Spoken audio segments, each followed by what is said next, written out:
Well, tonight at 10, shocking revelations playing out in a South Carolina courtroom. A disbarred attorney, Alex Murdaugh, took the stand to try and prove his innocence. Good evening, I'm Brian Blakely. And I'm Alicia Barnes. Well, it was a bold move by the defense, putting their client on the stand where Murdaugh even admitted to lying for almost 2 years. Queen City News anchor Morgan Francis has been following this trial very closely. Morgan, did this bode well for the former attorney today? Well, it's tough to say. We can't get inside the minds of the jury, but a huge revelation is that Alex Murdaugh admitted he was at the spot Maggie and Paul were murdered just 5 minutes before they were killed.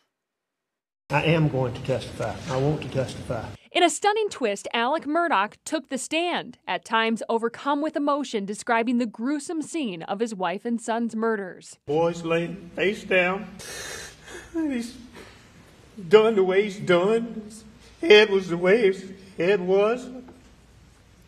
I could see his brain laying on the sidewalk. I didn't know what to do. The former attorney testified he lied about being at the kennels the night his wife and son were shot and killed. Did you lie to SLED Agent Owen and Deputy Laura Rutland on the night of June 7th? I did lie to them. Did you lie to them by telling them that you were not down at the kennels on that night? Yes.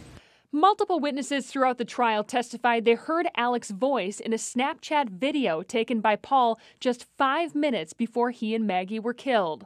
Murdaugh now claims he was there and went back to the house before visiting his mother. He blamed his lies on his drug addiction. As my addiction evolved over time, I would get in these situations or circumstances where I would get paranoid. Once I lied, I continued to lie. Yes, sir. Why?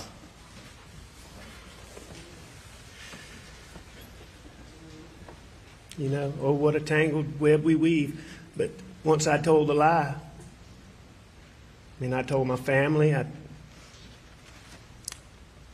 had to keep lying. Murdaugh admitted to committing multiple financial crimes, but maintained his innocence in his wife and son's murders. Did you shoot a 300 blackout into her head, causing her death? Mr. Griffin, I didn't shoot my wife or my son anytime. The prosecution went into great detail questioning Murdaugh about what clients he stole money from. He admitted on the stand to stealing millions. The prosecution will continue its cross-examination tomorrow starting at 9:30. Brian. Morgan, thank you. We also know where that threat came from that brought the Murdaugh trial to a halt a few weeks ago. Agents with the South Carolina Law Enforcement Division SLED traced the phone call that claimed that there was a bomb inside Judge Clifton Newman's chambers. Officials say the call came from the Bridgeland Correctional Institute in Jasper County. Colleton County Sheriff's Office has obtained an arrest warrant for an inmate named Joey Dean Coleman. There is no apparent connection between Coleman and Murdaugh.